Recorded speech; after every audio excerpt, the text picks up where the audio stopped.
যে কেন্দ্ৰীয় চৰকাৰে অনুপ্ৰৱেশ আৰু বিদেশী ৰেহাই নিৰ্দেশনা 2025 কিছুদিনৰ আগত কেন্দ্ৰীয় গৃহ মন্ত্ৰণালয়ে সমগ্ৰ দেশত তেওঁলোকে জাপি দিছে। কা যেতিয়া অসমত জাপি দিছিল বা ভাৰতবৰ্ষত জাপি দিছিল তেতিয়াই কৈছিলোঁ যে অসমৰ বা ভাৰতবৰ্ষত বিদেশী অনুপ্ৰৱেশকাৰীসকলক নাগৰিকত্ব দিয়া বা তেওঁলোকক থাকিবলৈ দিয়াৰ যিটো বাট সেইটো সৰ্বকালৰ কাৰণে মুকলি হৈ গ'ল। আমি তেতিয়াই কৈছিলোঁ আৰু তেতিয়া যিটো আমাৰ ভৱিষ্যতবাণী এতিয়া প্ৰমাণ হৈ গ'ল। তেতিয়া নিৰ্বাচনৰ সময়ত মুখ্যমন্ত্ৰী, কেন্দ্ৰীয় চৰকাৰৰ গৃহমন্ত্ৰী, প্ৰধানমন্ত্ৰী সকলোৱে কৈছিল যে 2014 চনৰ পৰা আৰু নাহে।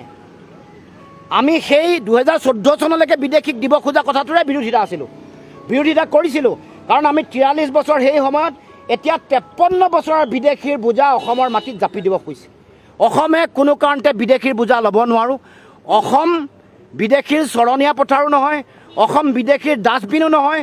অসমত বিদেশী নাগৰিকৰ বোজা জাপি দি যিটো সাম্প্ৰদায়িক সম্পৰীক্ষা দেশত কৰিব খুজিছে, বিহাৰ পশ্চিমবংগৰ নিৰ্বাচনৰ বৈতৰণি পাৰ হ'ব খুজিছে, অসমক গিনিপিক সজাই অসমৰ ভৱিষ্যত ধ্বংস কৰি যি এই নিৰ্দেশনা জাৰি কৰিছে, যি আইন জাপি দিছে, ইয়াক বাতিল কৰিব লাগিব।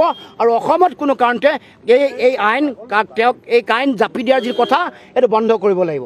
গতিকে আমি আজি সমগ্ৰ অসম জুৰি এই প্ৰতিলিপি দাহ কৰি, নিৰ্দেশনাৰ প্ৰতিলিপি দাহ কৰি আমি প্ৰতিবাদ পুনৰ কৈছোঁ। সংখ্যাৰে গাৰ জোৰেৰে দিল্লীয়ে এইখন আইনখন, আইনখন আৰু এই নিৰ্দেশনা দুয়োখন তেওঁলোকে জাপি দিছে। কিন্তু অসমৰ ৰাইজে মনা নাছিল, নামানে আৰু ভৱিষ্যতেও মানিব নোৱাৰে। অসমৰ মুখ্যমন্ত্ৰীয়ে কৈছে যে আইনৰ যোগেদি 3 গৰাকীয়ে নাগৰিকত্ব পাইছে, 12 গৰাকীয়ে আবেদন কৰিছে। কিন্তু মুখ্যমন্ত্ৰীক ক'ব খুজিছোঁ, ৰাষ্ট্ৰীয় নাগৰিক পঞ্জীত কৰ্তন হোৱা 19 লাখ মানুহক নাগৰিকত্ব দিয়াৰ ষড়যন্ত্ৰ কৰি আৰু এই নিৰ্দেশনা আপোনালোকে আনিছে। 94,477 গৰাকী ডি ভোটাৰক নাগৰিকত্ব দিবৰ কাৰণে আপোনালোকে এইকেইদিন আপোনালোকে ৰণকৌশল ৰচনা কৰিছে। আপোনালোকৰ মন্ত্ৰীয়ে কৈছে ৰাজহুৱাভাৱে, তাৰপাছত মুখ্যমন্ত্ৰীয়ে কোন হতেৰে কয় 3 গৰাকী মানুহে নাগৰিকত্ব পোৱা।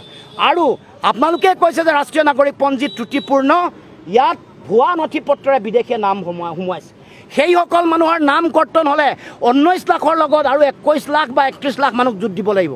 তেতিয়া 40 লাখ বা 50 লাখ মানুহক নাগৰিকত্ব দিয়াৰ বাট অসমৰ মুখ্যমন্ত্ৰী, দেশৰ গৃহমন্ত্ৰীয়ে বাট মুকলি কৰিছে। অসমৰ মুখ্যমন্ত্ৰীৰ এই দুৰ্বল ভূমিকাৰ কাৰণে, নিজৰ ক্ষমতা আৰু গাদী ৰাখিবৰ কাৰণে জাতিটোক সংকটত ঠেলি দিয়া এই কাৰণটোৰ কাৰণে আজি অসম এই অৱস্থাত আহি পৰিছে। কাৰণ আন ৰাজ্য, উত্তৰ পূৰ্বাঞ্চলৰ আন 5খন ৰাজ্যতে তেওঁলোকে প্ৰতিৰোধ কৰিলে। মণিপুৰে কৰিলে, নাগালেণ্ডে কৰিলে, মিজোৰামে কৰিলে, মেঘালয়ে কৰিলে।